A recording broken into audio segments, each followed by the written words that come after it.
14 अगस्त 1947 की रात को एक बहुत महत्वपूर्ण ऐतिहासिक और अनोखी घटना ने आकार लिया था, जिसकी 75 साल के बाद आज देश के अधिकांश नागरिकों को जानकारी नहीं है। यह सेंगोल जो अभी आपने स्क्रीन पर देखा था, उसने हमारे इतिहास में एक अहम भूमिका निभाई है और ये सेंगोल अंग्रेजों से भारतीयों के साथ सत्ता के हस्तांतरण का एक प्रतीक बना था। इस घटना के ऐतिहासिक महत्व को जानने के बाद आप सभी को आश्चर्य होगा कि इतने सालों तक ये हमारे सामने क्यों नहीं आई।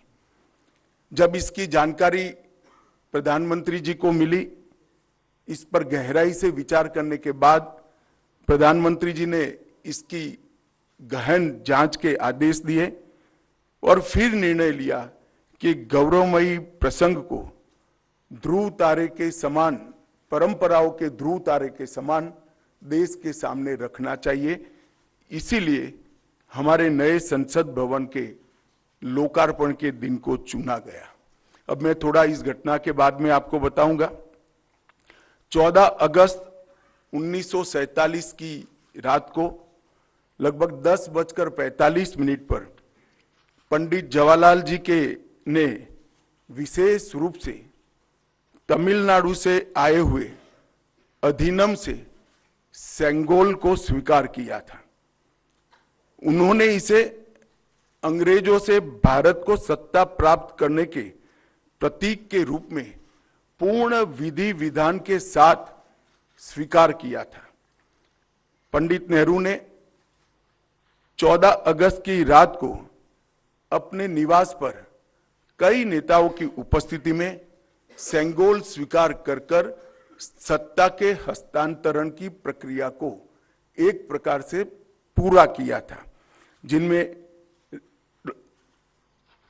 श्री राजेंद्र प्रसाद भी थे, जो बाद में हमारे राष्ट्रपति बने। ये घटना क्यों और कैसे हुई, हम सब जानते हैं कि सन 47 में भारत को आजादी देने का जब निर्णय हुआ, तब लॉर्ड माउंटबेटन को इस प्रक्रिया को निर्विघ्न समाप्त करने के लिए भारत के वाइसरॉय बनाकर भेजा गया। जब ये प्रक्रिया करने का समय आया, तब लॉर्ड माउंटबेटन, क्योंकि इंग्लैंड से आते थे, इनको हमारी सांस्कृतिक और पारंपरिक व्यवस्थाओं की जानकारी नहीं थी। उन्होंने पंडित जवाहरलाल नेहरू जी को ये प्रश्न किया कि ब्रिटिश से भारतीयों के हाथ में सत्ता का हस्तांतरण के प्रतीक के रूप में कौन सा विशिष्ट परंपरागत समारोह का आयोजन किया जाना चाहिए। पंडित जी भी कंफ्यूज थे।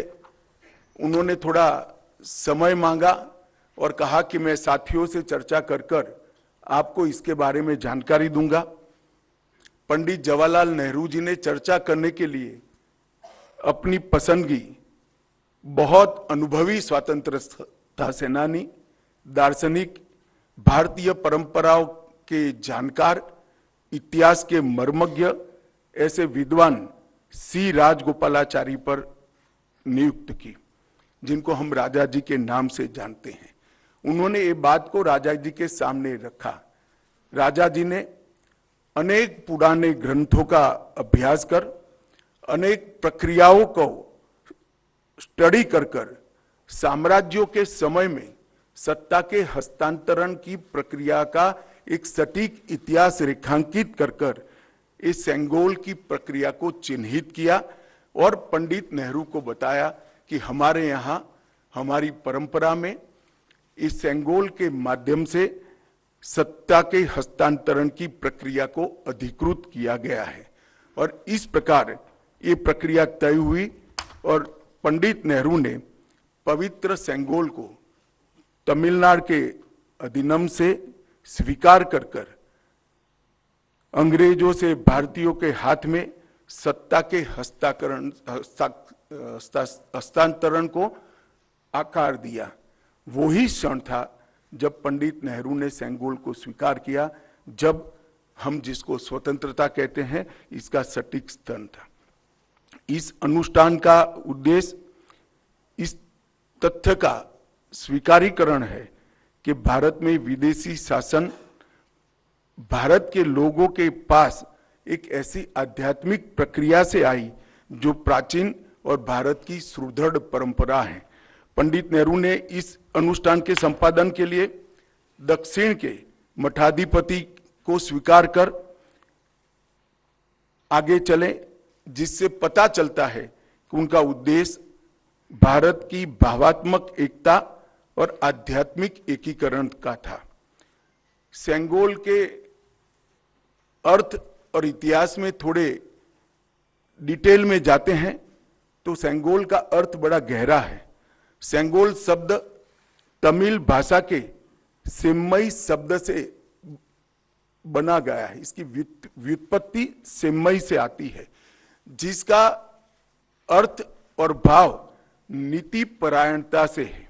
यह एक तमिलनाडु के प्रमुख धार्मिक मठ के महंतों द्वारा ये सेंगोल जो आप अभी देख रहे हैं स्क्रीन पर, ये अभिमंत्रित है। गंगा जल से उसको सेम्मई से आती है, जिसका अर्थ और भाव नीति परायणता से है। यह एक तमिलनाडु के प्रमुख धार्मिक मठ के महंतों द्वारा ये सेंगोल जो आप अभी देख रहे हैं स्क्रीन पर, ये अभिमंत्रित है। गंगा जल से उसको पवित्र किया गया है। इस पर पवित्र नंदी अपना अटल दृष्टि और स्थिरता के साथ विराजमान है। और ये जो सेंगोल है वो चोला साम्राज्य के समय से, मतलब 8वीं शताब्दी से चली आ रही हमारी अपनी भारतीय सभ्यतागत प्रथा का एक अनुसरण करने के लिए ये प्रथा को बना दिया गया था। आप सभी जानते हैं चोला साम्राज्य सदियों से हमारे उपमहाद्वीप में एक महत्वपूर्ण साम्राज्य रहा, जिसने 21 राजाओं ने बड़े लंबे अरसे तक 800 साल से ज्यादा समय तक इस देश पर